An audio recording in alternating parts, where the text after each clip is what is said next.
নমস্কার, স্বাগতম করকাকুর্চি ইন্ডিয়াতে। আজকের পর্ব আলো ঝলমলে পর্দার আড়ালে কত অশ্রু, কত সংগ্রাম, কত না বলা গল্প লুকিয়ে থাকে। আমরা কি তা জানি? যে মেয়েটি স্কুলের ইউনিফর্ম পরে স্টুডিওর দরজায় দাঁড়িয়ে স্বপ্ন দেখত, সেই মেয়েই একদিন বলিউডের নৃত্যের মঞ্চ কাঁপিয়েছিলেন নিজের ছন্দে। খলনায়িকার তীক্ষ্ণ দৃষ্টি, নায়িকার কোমল হাসি, আবার কখনো চরিত্রাভিনেত্রীর সংযত শক্তি, সব মিলিয়ে তিনি ছিলেন এক অনন্য উপস্থিতি। আজ করকাকুর্চি ইন্ডিয়ার পর্দায় আমরা তুলে ধরছি 60-এর দশকের সেই উজ্জ্বল নক্ষত্রের গল্প, সংগ্রাম, সাফল্য আর স্বপ্নের অদম্য যাত্রা। এটি শুধু এক অভিনেত্রীর কাহিনী নয়, এটি এক সাহসী নারীর জীবন গাথা। এটি বেলা বসুর গল্প। 60-এর দশকের বলিউডে যখন রঙিন পর্দা জ্বলজ্বল করছে নাচ, গান আর নাটকীয়তায়, ঠিক সেই সময় এক লম্বা, আত্মবিশ্বাসী, দ্রুতপদ নৃত্যশিল্পী নিজের জন্য আলাদা জায়গা করে নিলেন।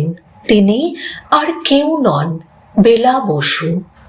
খলনায়িকা থেকে নায়িকা, কৌতুকাভিনয় থেকে চরিত্রাভিনয়ে সবখানেই স্বচ্ছন্দ ছিলেন তিনি। কিন্তু তার প্রকৃত জাদু ছিল নৃত্যে।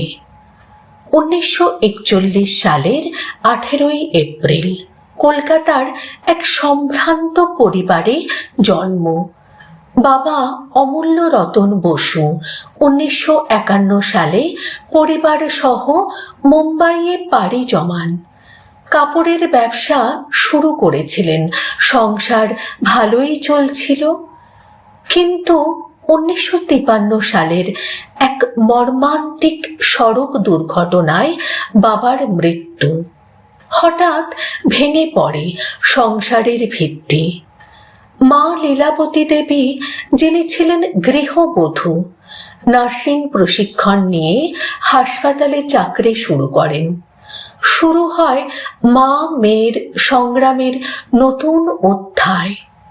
এই সময়েই বেলা কত্থক ও কথাকলি সহ নানা নৃত্যরীতি শিখতে থাকেন।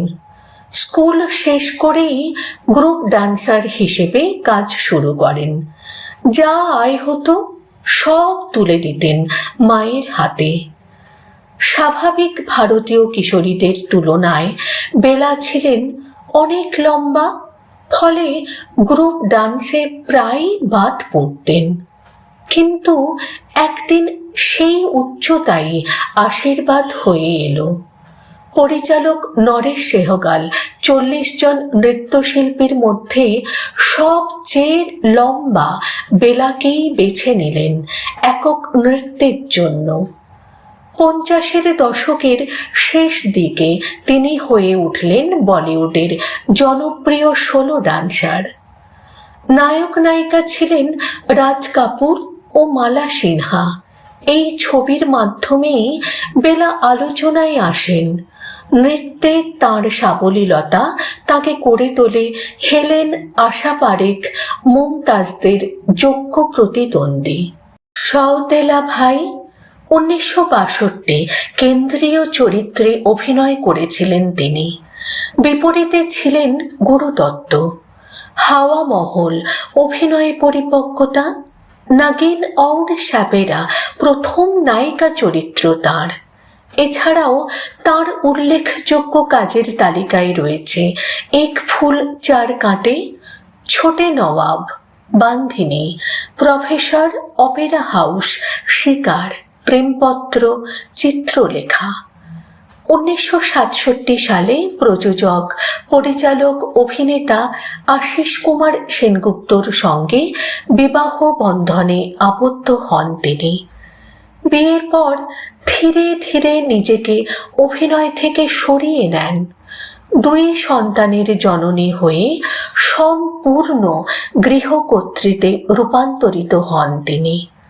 2013 সালে স্বামীর প্রয়াণ তাঁর জীবনে আরেক শূন্যতা আনে।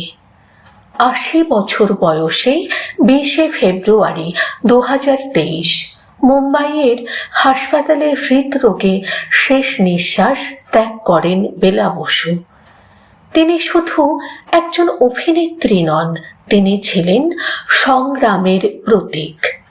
যে কিশোরী সংসারের দায় কাঁধে তুলে নিয়েছিল, সেই মেয়েই একদিন বলিউডের আলোয় নিজস্ব জায়গা করে নিয়েছিল। বেলা বসু প্রমাণ করে গিয়েছেন, শারীরিক গড়ন বাধা নয়, দারিদ্র সীমাও কোনো বাধা নয়। সংগ্রামী পারে মানুষকে তার নিজের উচ্চতায় পৌঁছে দিতে। তার নৃত্যের ছন্দ আজও রয়ে গেছে ভারতীয় সিনেমার ইতিহাসে। স্মরণে থাকবেন তিনি আলোয়, ছন্দে, অনুপ্রেরণায়।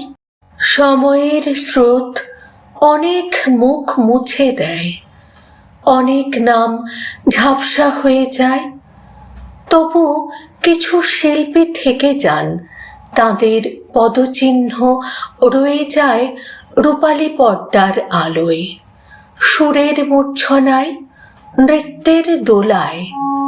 বেলা বসু ছিলেন ঠিক তেমনই এক শিল্পী, যিনি প্রমাণ করেছিলেন জীবনের প্রতিকূলতাই কখনো কখনো আমাদের সবচেয়ে বড় শক্তি হয়ে ওঠে। আজকের এই পর্ব যদি আপনাদের ভালো লেগে থাকে, তবে লাইক, শেয়ার ও সাবস্ক্রাইব করে পাশে থাকুন করকাকুর্চি ইন্ডিয়ার। কারণ আমরা বিশ্বাস করি প্রতিটি বিস্মৃত নক্ষত্রের গল্প আবার আলোয় ফিরিয়ে আনা আমাদের দায়িত্ব।